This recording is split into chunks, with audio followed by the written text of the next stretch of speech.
The moment Harmony Jacobs stepped off the train in Salida, Colorado, she knew she'd made a terrible mistake. The unforgiving June sun of 1876 beat down on her travel-worn dress, and the dust of the frontier town immediately coated her polished leather boots. She clutched her small valise tighter, wondering if her teaching position was worth the journey from Boston. The telegram had promised opportunity, but the desolation stretching before her whispered only of regret. "Miss Jacobs." A weathered man with kind eyes approached, removing his hat. "Sheriff Mills, welcome to Salida. Thought you might need some direction to your boarding house." Harmony cleared her throat, brushing a strand of chestnut hair from her face. "Thank you, Sheriff. That would be most welcome." As they walked through the dusty main street, Harmony's gaze fell upon a solitary figure emerging from the general store. Tall and broad-shouldered, he moved with the quiet confidence of a man comfortable in his own skin. His eyes, sharp as flint, briefly locked with hers before deliberately shifting away. "That there is Quentin Zane," the sheriff offered, following her gaze. "Owns the largest cattle spread in these parts, keeps to himself mostly. Does he have children?" Harmony asked, wondering if she would be teaching any Zanes come Monday morning. The sheriff chuckled. "No, madam, no wife either. They say he hasn't spoken more than 10 words at once since coming back from the war, but his ranch hands respect him and he's fair in his dealings, just quiet." Harmony observed the man mounting his horse with fluid grace, his movements economical and precise.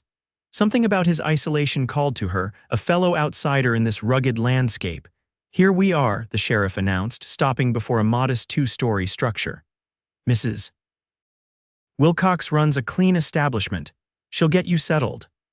Harmony thanked him and stepped into what would be her home for the foreseeable future, unable to shake the image of those distant eyes that seemed to carry the weight of unseen battles.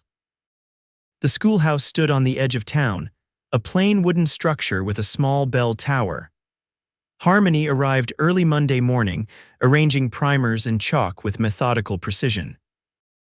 Her stomach fluttered with nerves as the first students began to arrive, children of shopkeepers, ranchers, and farmers, ranging from 6 to 16. "Good morning," she greeted them, her voice stronger than she felt. "I am Miss Jacobs, your new teacher." The children regarded her with mixed curiosity and wariness. A freckled boy of about 12 raised his hand. "Miss, is it true you come from Boston?" "Yes, it is. Pa says Easterners think they're better than us frontier folk." Harmony smiled gently. "I think good people can be found everywhere, and I'm looking forward to meeting as many as possible in Salida." The day passed in a flurry of assessments and introductions.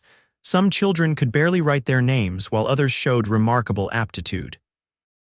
Harmony was erasing the slate when she sensed a presence in the doorway and turned to find Quentin Zane filling the frame. "Mr. Zane," she acknowledged, surprised by the way her pulse quickened. He nodded once, then gestured to a small girl half hidden behind him. "This is Flora," he said, his voice low and rough like seldom used machinery. "My foreman's daughter needs schooling." Harmony approached slowly, crouching to the child's level. "Hello, Flora, I'm Miss Jacobs." The girl, no more than 8, had enormous brown eyes that regarded Harmony solemnly. "She doesn't speak," Quentin explained. "Not since her mother died last winter." Understanding bloomed in Harmony's chest. "That's all right," she told the girl. "There are many ways to communicate. We'll find ours." Something flickered in Quentin's expression, surprise, perhaps, or approval. He reached into his pocket and produced payment for the term, placing it carefully on a nearby desk. "She'll be here every day," he said. "I'll look after her," Harmony promised. He tipped his hat and turned to leave, but Harmony couldn't help herself. "Mr. Zane," she called after him.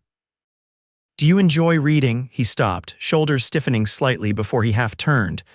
"When there's time. The school has a modest library. You're welcome to borrow books if you'd like." For a moment, he seemed genuinely confused by the offer, as if kindness were a foreign language he vaguely recognized but couldn't speak. Then he nodded once and was gone, leaving Harmony with Flora and a strange feeling that something significant had just transpired.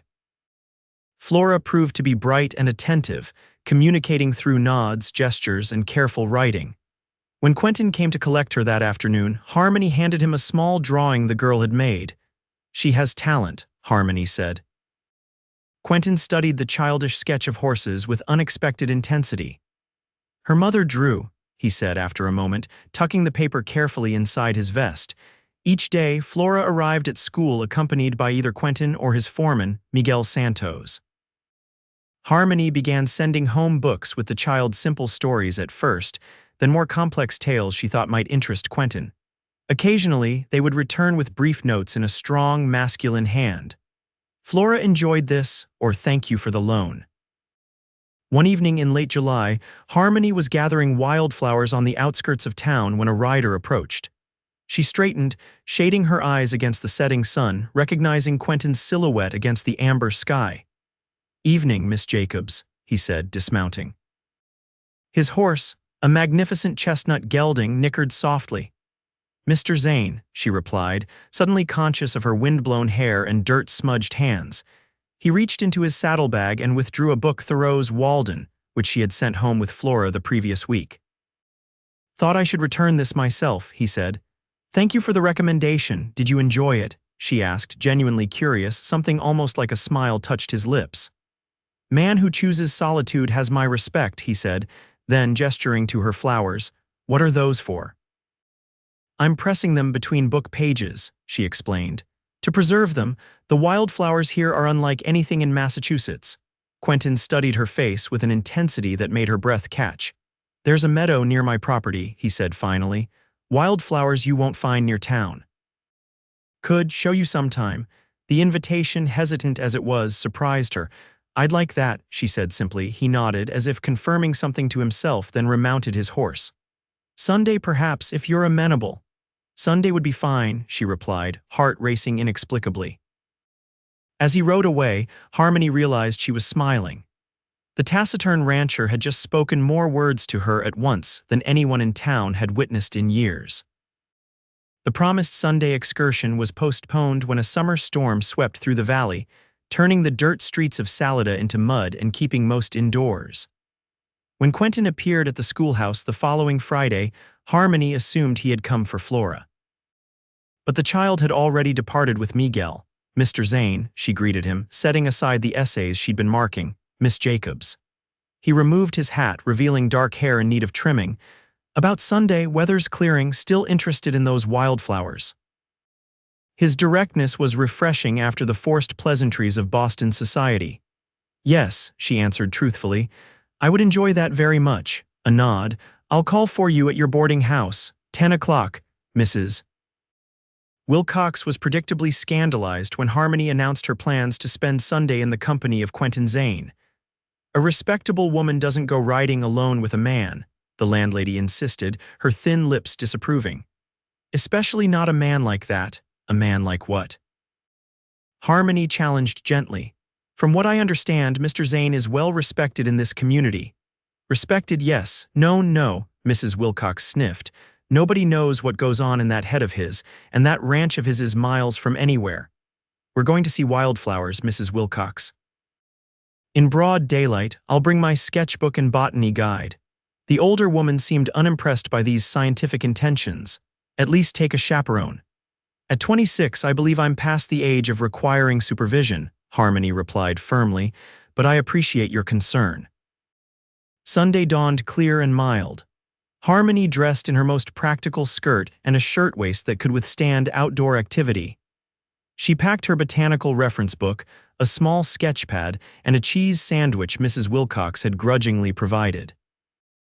Quentin arrived precisely at 10, leading a second horse, a gentle-looking mare with a white blaze. He had shaved, Harmony noticed, and wore a clean shirt under his riding coat. "Can you ride?" he asked without preamble. "Yes, though it's been some time," she admitted. He offered his hand to help her mount, his palm calloused but warm against hers. The touch sent a disconcerting tingle up her arm that she attributed to nervousness. They rode out of town in companionable silence. Quentin wasn't one for idle chatter, and Harmony found herself appreciating the quiet. In Boston, silence was often awkward, something to be filled with pleasantries. Here, with the vast Colorado landscape stretching around them, silence felt natural. After an hour's ride, they crested a hill, and Harmony gasped at the vista below. A hidden valley spread before them, carpeted in wildflowers of every hue: purple lupine, scarlet paintbrush, golden sunflowers, and dozens of varieties she couldn't name. "It's magnificent," she breathed. Quentin watched her reaction, something softening in his usually guarded expression. "Worth the ride," 1,000 times over. They dismounted, and Quentin spread a blanket beneath a cottonwood tree. Harmony immediately opened her botany book, trying to identify the surrounding flowers. "This one," she said, pointing to a delicate blue blossom. "I don't recognize it." "Mountain columbine," Quentin supplied. "State flower." "You know your botany, Mr. Zane." A shrug. "Know what grows on my land." They spent hours in that meadow, Harmony sketching and collecting specimens while Quentin occasionally identified a plant or pointed out a distant hawk. He didn't speak much, but when he did, his observations were thoughtful and precise. Over their simple lunch, Harmony found the courage to ask, "Why did you invite me here today, Mr. Zane?" His eyes, the color of weathered steel, met hers directly. "You talk to Flora like she matters," he said finally, not just waiting for her to speak again. "Every child matters," Harmony replied, "words or no words." He studied the remains of his sandwich. "People assume silence means there's nothing to say." "I think sometimes it means there's too much," she offered quietly. Quentin looked at her then, really looked at her, as if seeing her clearly for the first time. "You understand," he said, and it wasn't a question. The ride back to town was different somehow, the silence charged with unspoken connection. When they reached her boarding house, Quentin helped her dismount, his hands lingering at her waist a moment longer than necessary. "Thank you for today," Harmony said, reluctant to see it end. "I have books," he said abruptly, "at my ranch, not many, but if you'd like to see them sometime." Harmony smiled. "I would like that very much, Mr. Zane." "Quentin," he corrected, the barest hint of a smile touching his eyes if not his lips. "Harmony," she returned, offering her hand. He took it, not in the perfunctory handshake she expected, but holding it gently, his thumb brushing once across her knuckles before releasing her. "Harmony," he repeated, as if testing the sound of her name on his tongue.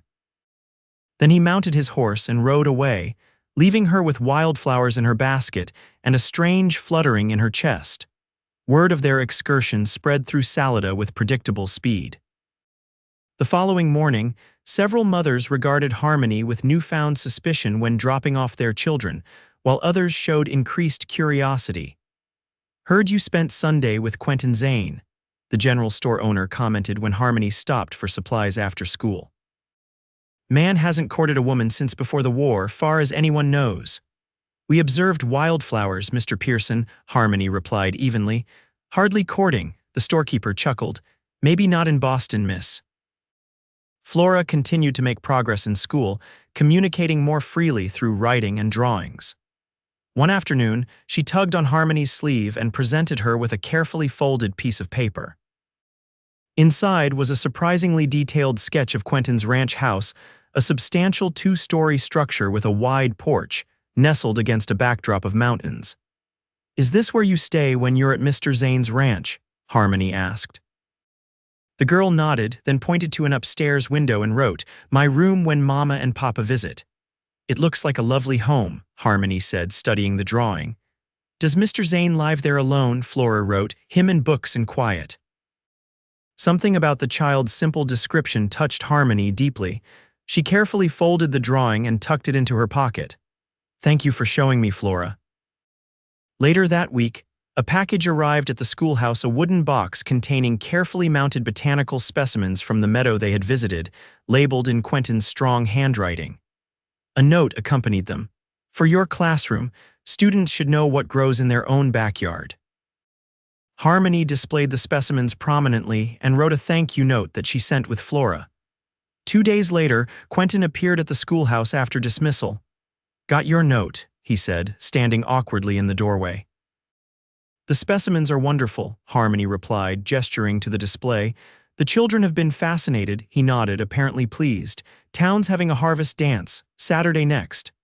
The words came out stiffly as if rehearsed. Harmony's heart skipped. "Yes, I'd heard mention of it." He twisted his hat in his hands. "Not much for dancing or crowds, but—" He cleared his throat.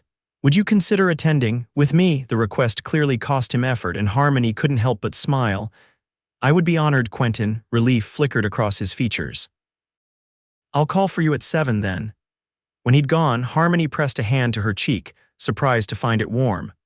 The prospect of spending an evening in Quentin's company shouldn't have been so thrilling, yet she couldn't deny the anticipation building within her. Mrs.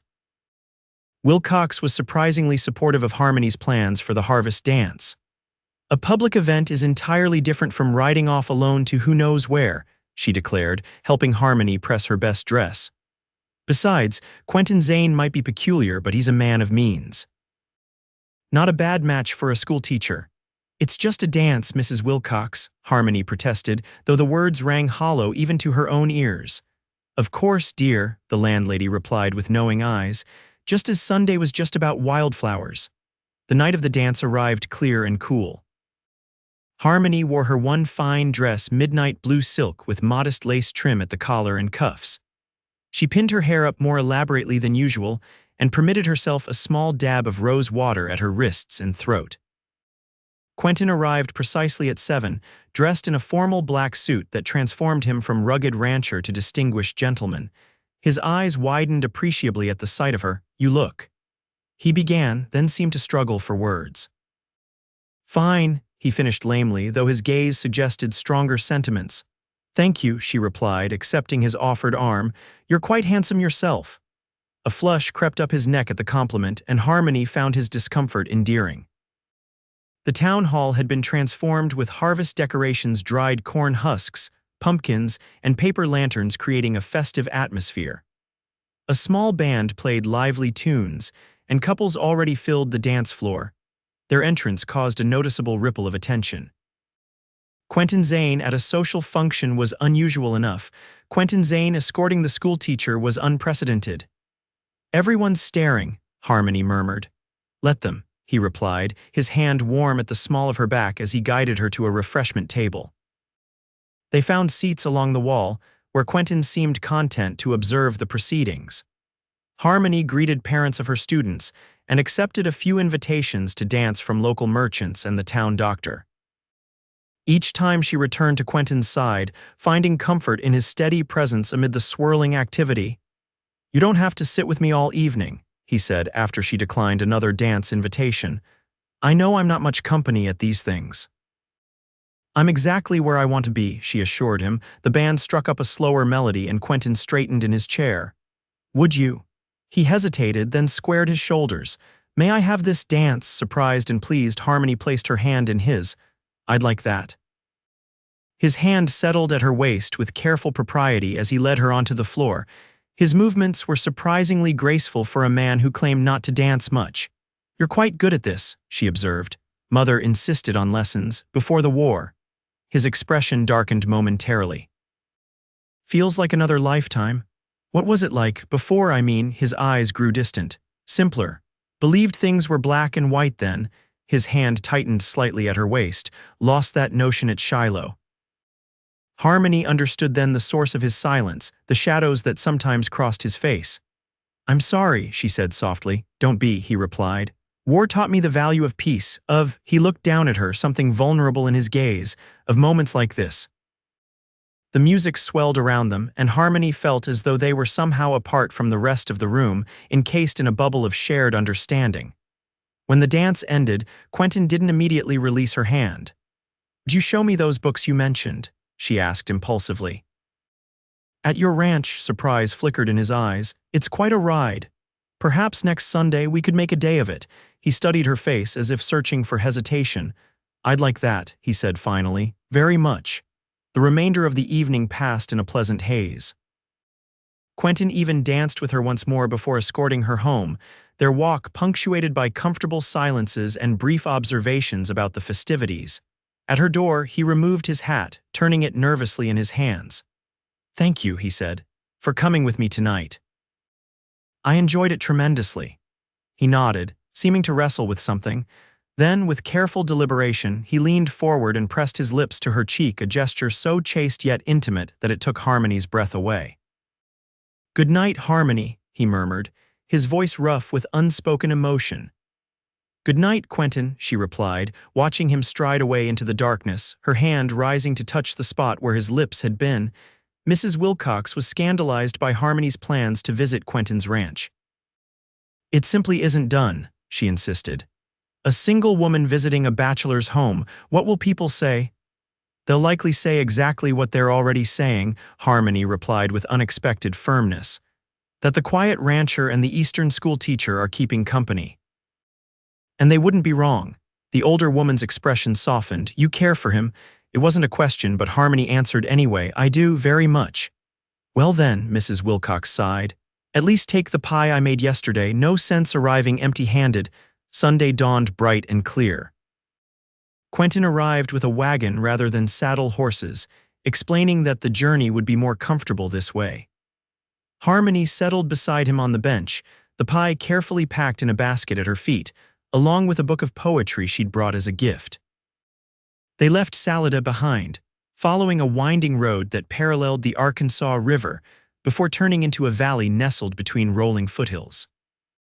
The landscape opened before them, vast pastures dotted with cattle, aspen groves shimmering gold in the autumn sunlight, and finally the ranch house itself, just as Flora had drawn it.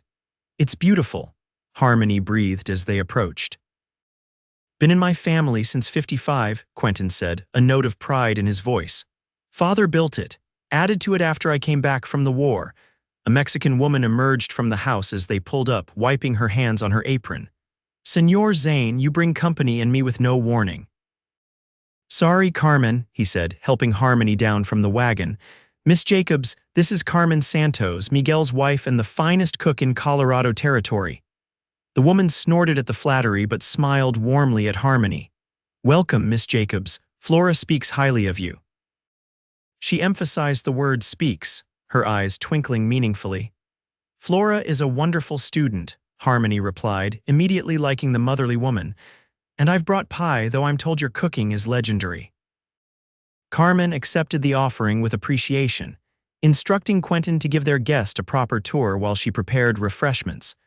The ranch house was impressive, solidly built with large windows that captured the mountain views. The main floor featured a spacious kitchen, dining room, and a comfortable parlor. But it was the library that took Harmony's breath away. What Quentin had modestly called some books was in fact an extensive collection filling custom-built shelves along an entire wall. History, philosophy, poetry, and fiction, hundreds of volumes, many well worn from reading. This is magnificent, she exclaimed, running her fingers along the leather spines. I had no idea you were such a bibliophile. Books don't expect conversation, he said with a self-deprecating smile that transformed his usually solemn face.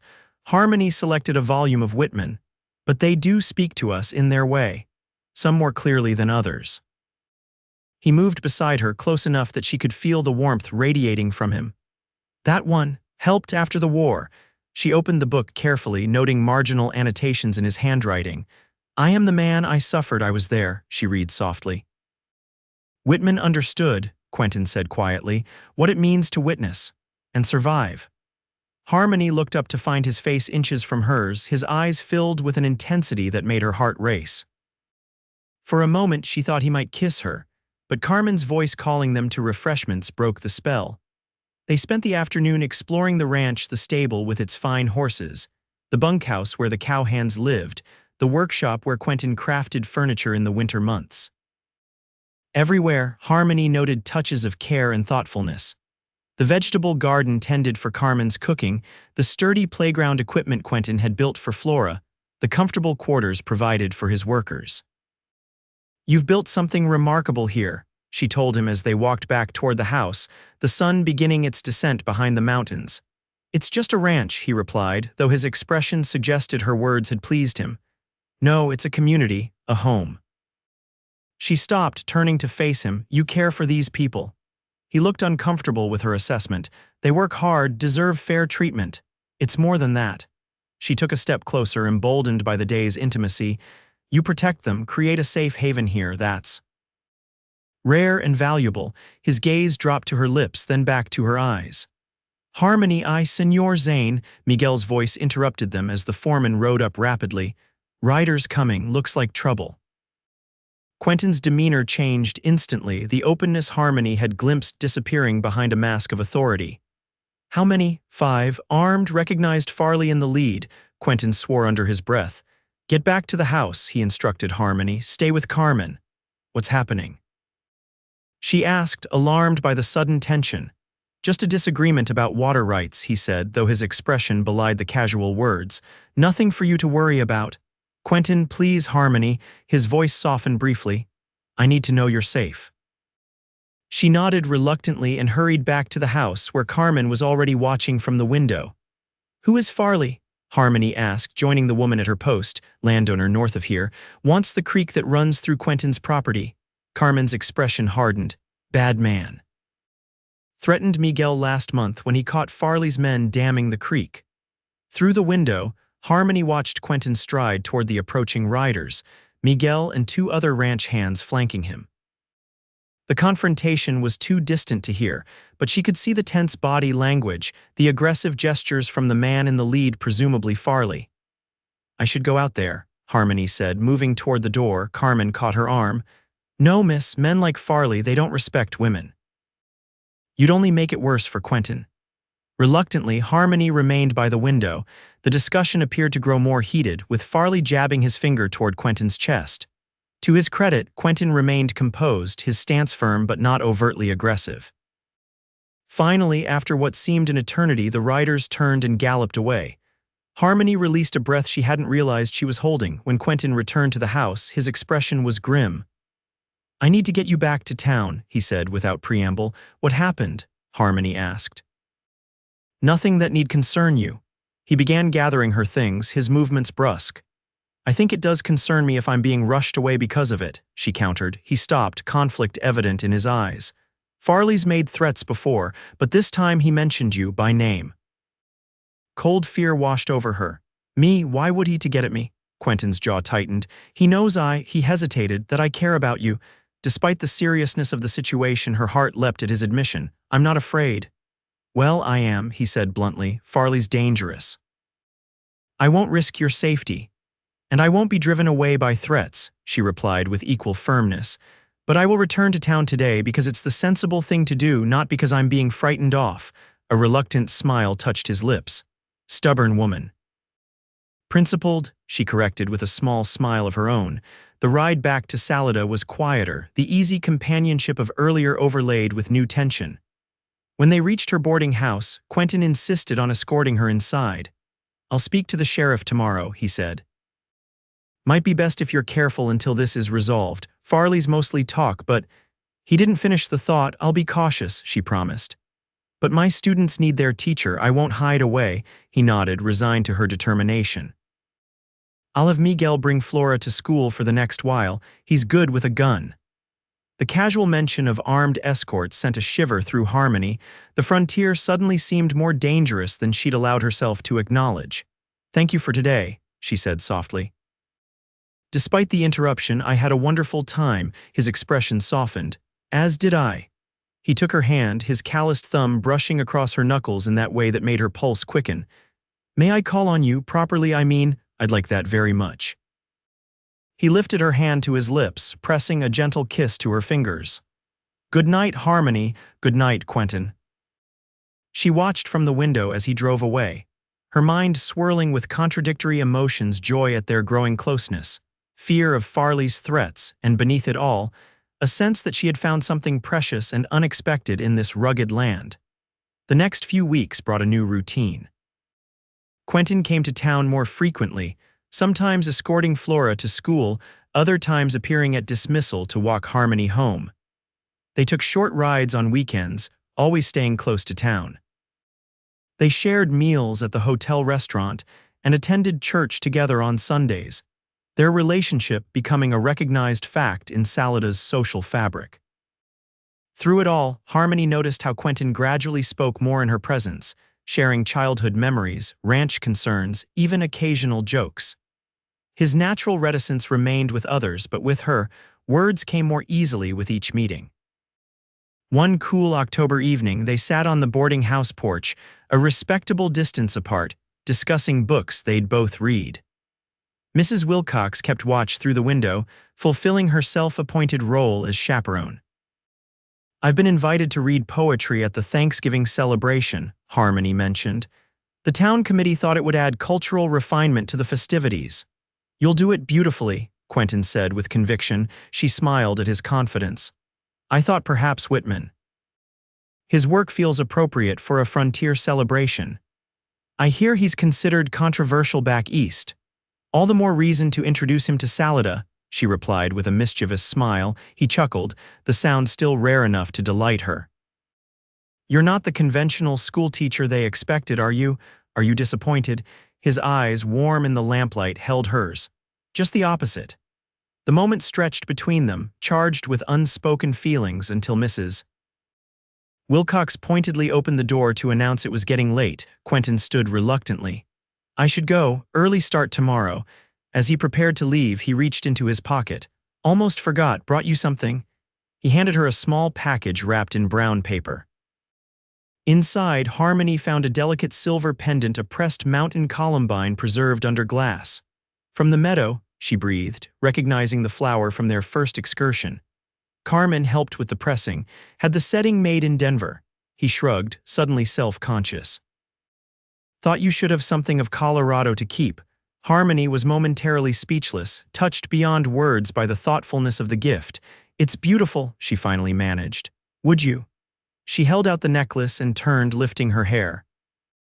His fingers brushed the nape of her neck as he fastened the clasp, sending shivers down her spine. When she turned back, his expression was tender in a way she'd never seen before. Thank you, she whispered. Before he could respond, a shot rang out in the darkness, the bullet splintering the porch post inches from where they stood. Quentin reacted instantly, pulling Harmony to the floor and covering her body with his. Inside, now, he commanded, drawing a revolver from beneath his coat. They scrambled through the door where Mrs. Wilcox stood frozen in shock. Lock this behind me, Quentin ordered her, his voice deadly calm, and stay away from the windows. Quentin, don't, Harmony pleaded, clutching his arm. Wait for the sheriff, can't wait. His eyes met hers, fierce and determined. Stay here. Before she could protest further, he was gone, slipping into the darkness with gun drawn. Mrs. Wilcox locked the door as instructed, then pulled Harmony away from the window. Lord have mercy, the older woman breathed. Was that? Farley, I think, Harmony said, her voice shakier than she'd have liked, or one of his men. They heard shouting in the distance, then another shot. Harmony's heart pounded painfully in her chest. Minutes stretched like hours until finally a knock came at the door. Harmony, it's Sheriff Mills. You can open up now. With trembling fingers, she unlocked the door to find the sheriff and Quentin on the porch. Relief flooded her at the sight of him unharmed. Did you catch him? She asked. The sheriff shook his head. Whoever it was had a horse waiting. Found tracks leading north toward Farley's spread, but that's not proof. It was Farley, Quentin said flatly, or someone working for him. I can't arrest a man without evidence, Zane, you know that. Quentin's jaw worked angrily. So we wait until he actually hits someone. I'll increase patrols, the sheriff promised. And I'll ride out to Farley's place tomorrow, warn him that I'm watching. After the sheriff left, Quentin insisted on checking the boarding house for any sign of intrusion. Finding none, he returned to the parlor where Harmony waited, her initial fear transforming into simmering anger. This has to stop, she said firmly. I agree.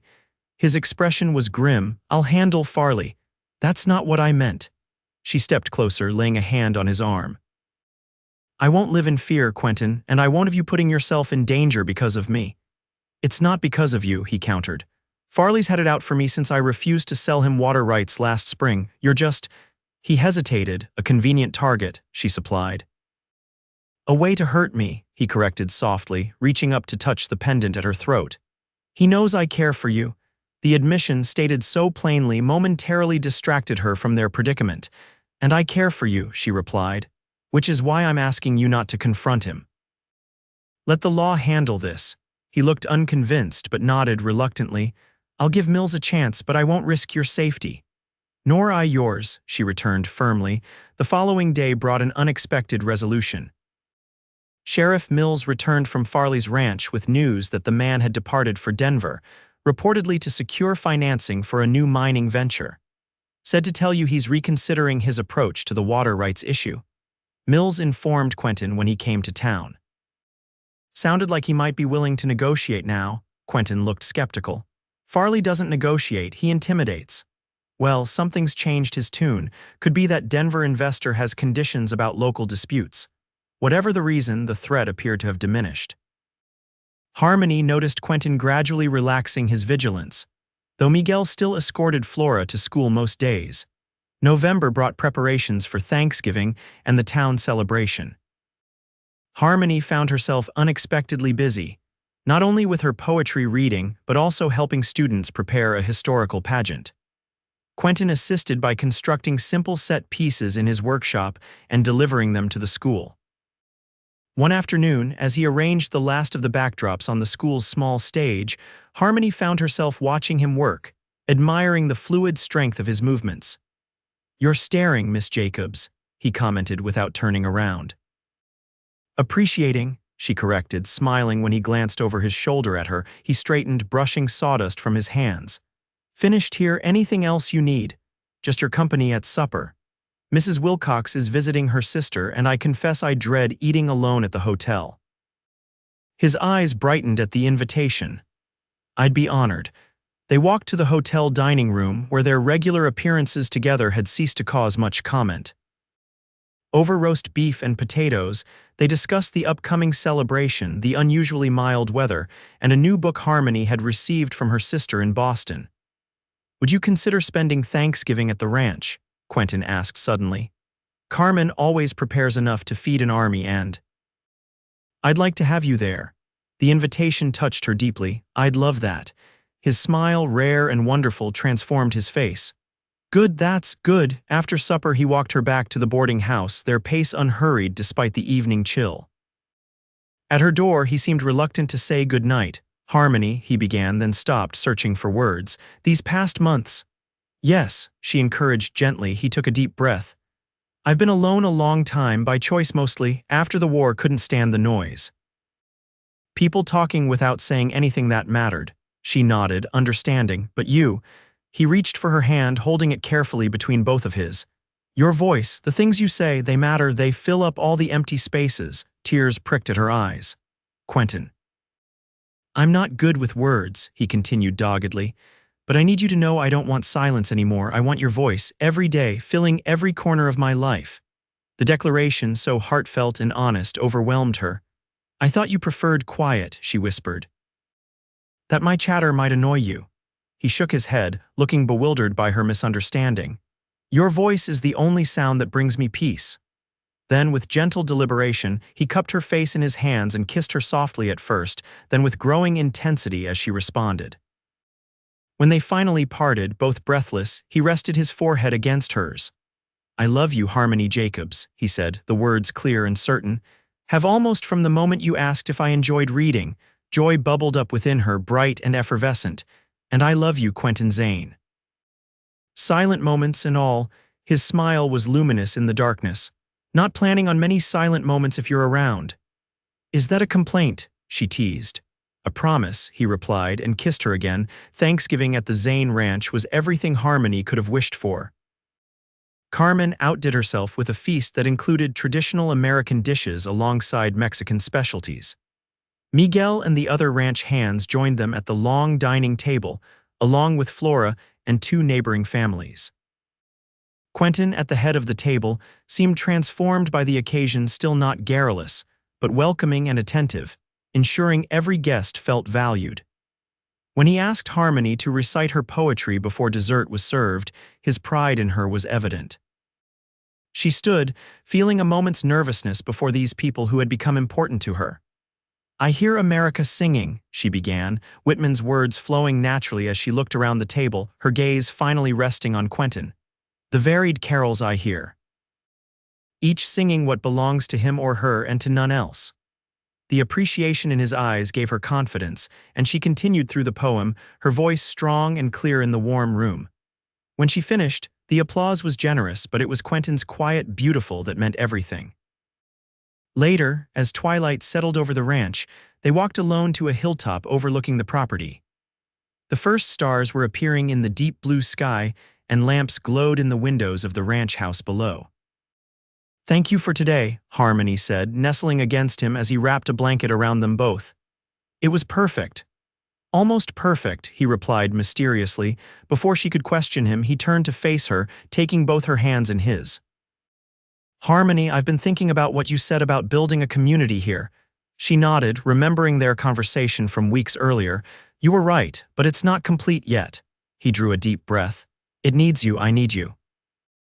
With movements both reverent and slightly awkward, he knelt before her on the hillside, reaching into his pocket to produce a delicate gold band set with a small but brilliant diamond. Will you marry me? Be my wife, my partner in everything. Joy surged through her, so intense it left her momentarily speechless.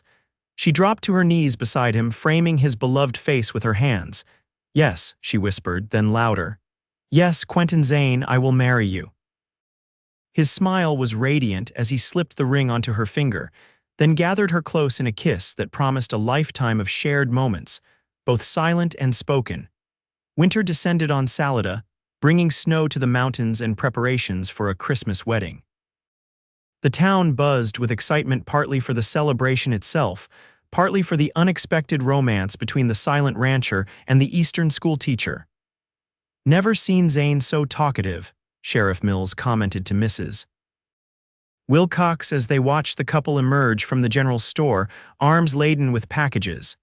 Used to be lucky to get 10 words from him in a month. Love changes people, Mrs. Wilcox replied sagely, though I suspect he was always capable of conversation, just needed the right listener. The school board granted Harmony leave for the last week of December, arranging for a substitute to cover her classes until the new term began in January. Miguel and Carmen helped prepare the ranch house for the bride's arrival, turning the former guest room into a proper ladies' sitting room adjoining the master bedroom. The wedding took place in the town church on Christmas Eve, the simple space transformed by evergreen boughs and red ribbons. Flora served as flower girl, scattering pine needles, snow being in short supply that year, down the aisle. Miguel stood as Quentin's best man, while a fellow teacher supported Harmony. Harmony wore a gown of ivory satin sent by her sister, simple but elegant, with a lace collar and pearl buttons. Around her neck hung the silver columbine pendant, her something blue.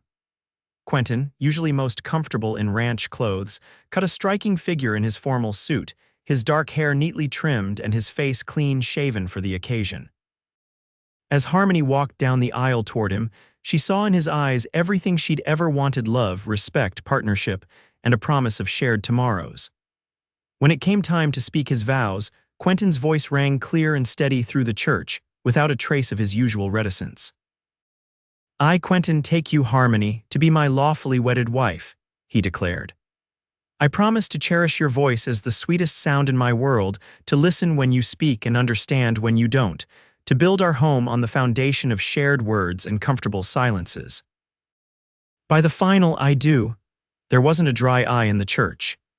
The celebration afterward at the town hall lasted well into the night, with music, dancing, and more food than even Carmen could have prepared. Quentin surprised everyone by leading Harmony in several dances, moving with the same natural grace she'd noticed that first evening. You've been practicing, she accused fondly after a particularly complex reel. Miguel's been teaching me, he admitted. Wanted to do right by you. You always do, she assured him, standing on tiptoe to kiss him, heedless of the approving murmurs around them. Later that night, they drove by moonlight to the ranch, their new home together. Snow had begun to fall, dusting the landscape with silver. In the distance, the ranch house windows glowed with welcome, Carmen having prepared it for their arrival before departing with Miguel for their own home. Quentin helped Harmony from the wagon, then surprised her by sweeping her into his arms to carry her across the threshold. Inside, a fire crackled in the hearth, and the rooms were warm and inviting, no longer a bachelor's retreat, but a home meant for family. Welcome home, Mrs. Zane, Quentin murmured, setting her gently on her feet in the parlor. It's perfect, she whispered, taking in the familiar room now transformed by holly sprigs, candles, and a small Christmas tree in the corner. Not yet, he replied, moving to his desk and removing a wrapped package. But this might help. Curious, Harmony unwrapped the gift to find a leather-bound journal, its cover tooled with wildflowers. For your thoughts, your stories, your voice, Quentin explained, even when I can't hear them aloud. Deeply touched, she opened the book to find an inscription on the first page in his strong handwriting. To my Harmony, whose voice brought music back into my silent world. May these pages hold your words until they can fill our home, our hearts, and the lives of our children. With all my love, Quentin, tears of joy spilled down her cheeks as she threw her arms around his neck. I love you so much, she whispered against his lips. Thank you for wanting my voice. Always, he promised, holding her close. Every word, every day for the rest of our lives. Spring arrived early to Colorado in 1877, bringing wildflowers to the meadows and new life to the Zane Ranch. Harmony had settled comfortably into her dual roles as rancher's wife and schoolteacher, riding to town 3 days a week, while spending the other days helping with ranch accounts and establishing a substantial vegetable garden with Carmen's guidance. The journal Quentin had given her was gradually filling with observations, poems, and stories, some shared with her husband in the quiet evenings before the fire. Others kept private until they were fully formed. To her delight, Quentin often asked her to read aloud, claiming that her voice helped him unwind after long days on the range. One warm May evening, as they sat on the porch watching the sunset paint the mountains in gold and crimson, Harmony felt a flutter in her abdomen, not the first, but the strongest yet. "Oh," she exclaimed, pressing a hand to the gentle swell beneath her dress. Quentin was immediately alert. "What is it? Are you unwell?" she smiled, taking his hand and placing it where hers had been. "Just wait." For a moment nothing happened, then came another flutter, strong enough for Quentin to feel. His eyes widened in wonder. That's our baby," he breathed, voice thick with emotion. "Yes," she confirmed, covering his hand with her own. "Active today." They had confirmed the pregnancy in March, their joy tempered only by the knowledge that Harmony would need to relinquish her teaching position at term's end. The school board, while progressive enough to hire an unmarried Eastern woman, drew the line at employing expectant mothers. "I'll miss the students," she'd admitted when submitting her resignation. "But this is a different kind of education, one I'm equally eager to undertake." Now, with their child making its presence known so definitively, any lingering regret vanished in the face of Quentin's undisguised awe. "Hello in there," he murmured, bending close to her abdomen. "Your mama and I are waiting for you." Harmony stroked his hair, heart full to bursting. "You're going to be a wonderful father." He looked up, vulnerability clear in his eyes. "I hope so, don't have the best example to follow." His father's harsh and distant nature was something they'd discussed during the long winter evenings, along with Harmony's own experiences with her loving but conventional parents. "You already know what not to do," she reminded him gently, "and your instincts are good. Look at how you are with Flora." The child had blossomed under their combined attention, gradually finding her voice again in recent months, first in whispers to Harmony, then in fuller conversations with Carmen and Miguel, and finally, to everyone's joy, in excited chatter with Quentin about the foal he was helping her raise.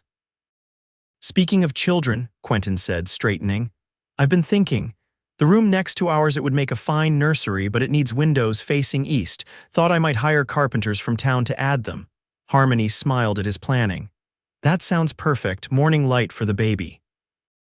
And maybe," he hesitated, suddenly looking boyishly uncertain, "maybe we could add a second bedroom for later." Her heart swelled at the implication. "Planning a large family, Mr. Zane?" "Just thinking ahead," he replied, though his expression revealed deeper hopes. "This house was built for children." Laughter. "Stories at bedtime. Your voice reading those stories," she added, knowing how much that would mean to him to share words with his children in ways his own father never had. He nodded, eyes bright with future possibilities. "And yours singing lullabies." She leaned against him, content in the moment and eager for all that lay ahead. "Our voices together," she murmured, filling every corner. Victoria Jane Zane arrived on a stormy October night in 1877, her lusty cries announcing her presence to a household that had been anxiously awaiting her. Carmen, who had assisted at dozens of births among the ranch families, declared her perfect in every way, with Quentin's dark hair and Harmony's determined chin. Quentin, who had paced the hallway for hours during the labor, was transformed the moment the midwife placed his daughter in his arms. The man who had once been known for his silence found himself talking constantly to the tiny infant, describing the ranch she would explore, the horses she would ride, the mountains that would be her playground. "She won't remember any of this," Harmony observed fondly from her bed, watching her husband gently rock their daughter. "Doesn't matter," he replied, carefully adjusting the blanket around Victoria's small form. "She needs to know my voice to recognize it." The words touched Harmony deeply, understanding his determination that his child would never experience the emotional distance he had known. The renovations to the house had been completed just in time, with the nursery painted a soft yellow and furnished with a cradle Quentin had crafted himself. Adjacent to it was a second bedroom, ready for future siblings, a prospect Harmony found herself eagerly anticipating despite the challenges of new motherhood. As Victoria grew from newborn to infant to toddler, the house filled with the sounds Quentin had envisioned: lullabies and story readings, baby giggles, and eventually, determined declarations as their daughter discovered her own voice. By the spring of 1879, Victoria was a sturdy 18-month-old with her father's thoughtful gaze and her mother's propensity for commentary on everything she encountered. Harmony, now visibly expecting their second child, had established a small school on the ranch for Flora and the children of several workers, feeding her love of teaching while remaining close to home. One evening, after Victoria had been tucked into bed with stories and kisses, Harmony joined Quentin on the porch, where he sat watching the first stars appear. "She's finally asleep," Harmony sighed, lowering herself carefully onto the bench beside him, "after 3 stories and 2 songs. "Stubborn," Quentin observed with undisguised pride. "Like her mother." "Determined," Harmony corrected with a smile, resting her head against his shoulder. "Like her father." They sat in comfortable silence for a while, his arm around her shoulders, her hand resting on her rounded abdomen where their second child grew. "I've been thinking," Quentin said finally, "about what you said when you first came here." "I said many things," she teased. "Which particular wisdom are you recalling?" His smile was evident in his voice. "About books speaking to us in their way." "Ah, yes, in the library that first day you brought me home. Been reading Whitman again," he continued. "And I think I understand now what he meant about containing multitudes." She looked up at his profile, silver in the moonlight. "How so?" "Before you," he said slowly, "I thought I needed quiet, silence, to keep the war out of my head." He turned to face her fully. "But you brought your voice into my life, not just your words, but your laughter, your ideas, even your arguments," she chuckled. "We do have spirited discussions. We do." His hand caressed her shoulder. And then Victoria came with her cries and coos and now her endless questions. "And soon this one." His other hand rested gently on her belly. "More voices, more sounds." "Too much?" she asked softly, though she already knew the answer. He shook his head, wonder in his expression. "That's just it. Instead of drowning out the bad memories, all these voices, they're replacing them, filling me up with something better." Harmony's eyes filled with tears at the simple eloquence of his observation. "Oh, Quentin." "I never told you," he continued, his voice low and intense, "but that day at the schoolhouse when I brought Flora, I'd barely spoken 20 words together in years. Wasn't sure I remembered how. What changed? You asked me if I enjoyed reading." His smile was tender in the darkness. "Such a simple question, but you looked at me like my answer mattered, like I mattered. You did, you do." She reached up to touch his face, "more than I could ever express." He turned his lips to her palm. "You express it every day in 1,000 ways." His hand moved to cover hers. "I thought I wanted silence, needed it to survive, but you knew better. You filled my world with your voice until there was no room left for ghosts." She leaned forward to kiss him, pouring into the gesture all the love she felt for this man who had journeyed so far from silence to shared joy. "Victoria wants a pony for her birthday," she murmured against his lips. "I told her she'll have to discuss it with her father," he laughed, the sound rich and free in the night air. "That's going to be quite a discussion." "I look forward to hearing every word of it," Harmony replied, settling back into his embrace as their second child kicked vigorously beneath her heart, another voice preparing to join the symphony of their life together. The stars continued their ancient patterns above the Colorado mountains. Witnessing the miracle of a man who had once craved silence, now eagerly anticipating the endless conversations of family life, the voice of his beloved filling every corner of a world that grew richer, fuller, and more joyful with each passing day.